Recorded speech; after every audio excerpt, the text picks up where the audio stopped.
भगवान महादेव में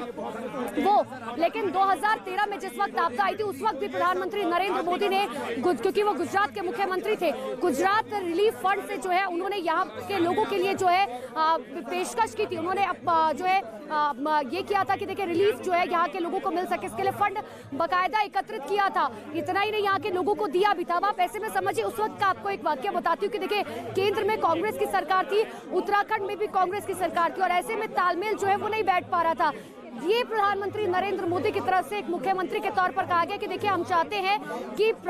आप जो है ये जिम्मा केदारपुरी को सजाने का, संवारने का, इसे ठीक करने का हमें दे दीजिए। उस वक्त एक कमरे में बैठकर बातचीत हुई, उत्तराखंड सरकार ने कह दिया, राज्य सरकार ने कह दिया कि ठीक है हमें कोई दिक्कत नहीं है, लेकिन केंद्र से इतना प्रेशर आया कि उसके बाद कुछ घंटों बाद ही इसे मना कर दिया गया। बाकायदा इसके लिए प्रेस रिलीज जारी की गई कि नहीं देखिए राज्य सरकार जो है वो सक्षम है, केंद्र सरकार सक्षम है और केदारनाथ को एक बार फिर से सजाया संवारा जाएगा। हालांकि वो होता हुआ नजर नहीं आया और ठीक एक साल बाद जो है सरकार किस तरीके से पलटी, चाहे उत्तराखंड के केंद्र की बात की जाए या राज्य की बात की जाए। और यही वजह है कि देखिए 2014 में जब प्रधानमंत्री नरेंद्र मोदी प्रधानमंत्री बने, उन्होंने प्रधानमंत्री पद की शपथ ली, तो सबसे पहली जगह प्रधानमंत्री नरेंद्र मोदी पहुंचे वो था केदारनाथ। वो यही जगह थी क्योंकि यहाँ को लेकर प्रधानमंत्री नरेंद्र मोदी की अलग आस्था है और उस वक्त भी यहीं पर मंच का लगा हुआ था। और प्रधानमंत्री नरेंद्र मोदी ने यहाँ की जनता से वादा किया था कि देखिए मुझे बहुत लोगों ने कहा कि यहाँ की अब जो स्थिति है वो कभी ठीक नहीं हो सकती। यहाँ की सरकारों ने, जो पहले की सरकारें थी, वो लगातार कहती थी कि यहाँ अब वो केदारनाथ नहीं हो सकता, लेकिन मैंने जनता से वादा किया और मैं जनता से वादा करता हूँ कि एक बार फिर से उस केदारनाथ को सजाया जाएगा, संवारा जाएगा और उस केदारनाथ को एक बार फिर से बनाया जाएगा जिसके लिए लोगों की आस्था है, जिसके लिए लोगों की भरपूर आस्था है, जिसके लिए लोग पता नहीं कितने मीलों से दूर जो है सिर्फ पैदल चलकर आते हैं। देखिए कहने के लिए जो है मात्र 16 किलोमीटर का रास्ता है गौरीकुंड से ऊपर, लेकिन वो चढ़ते चढ़ते जो है 22 किलोमीटर हो जाता है क्योंकि वो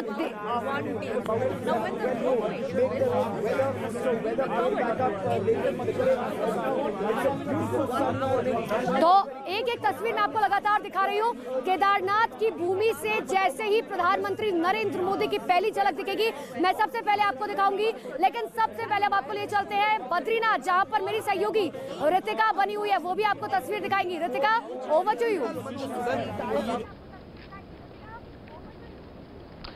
बिल्कुल अनुपमा, केदारनाथ और बद्रीनाथ न केवल धार्मिक और पौराणिक स्थल है बल्कि ये भक्तिभाव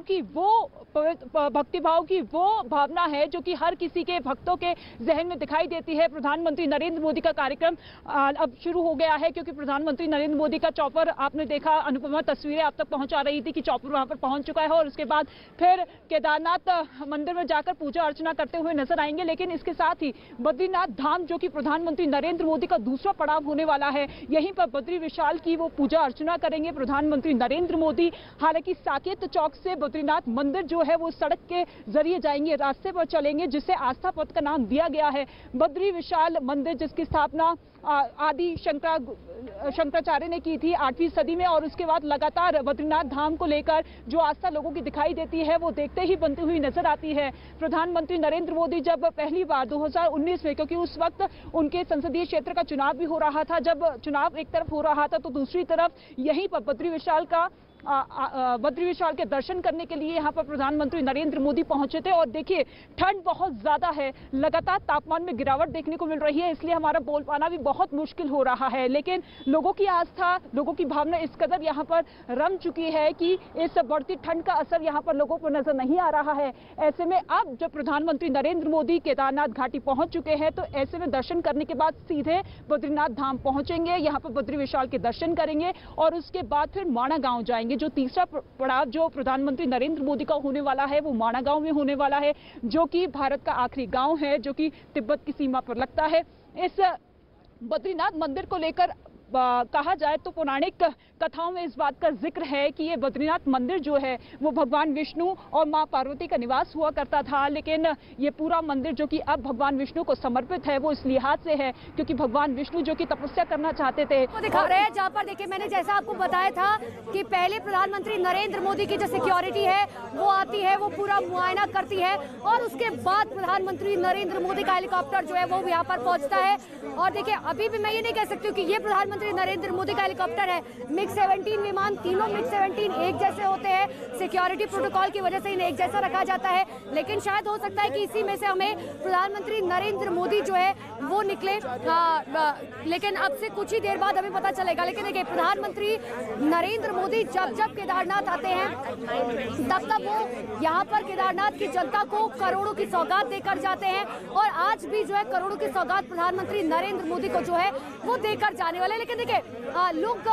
अगर बात करें केदारनाथ के इतिहास की, वैज्ञानिक इतिहास के बारे में बताएंगे, लेकिन सबसे पहले पौराणिक इतिहास के बारे में बात करें तो देखिए, हर कोई ये बात जानता है कि आदि गुरु शंकराचार्य जो थे उन्होंने 4 धाम की नींव जो है रखी थी। लेकिन उसके पहले भी अगर हम पुराणों का जिक्र करें तो देखिए,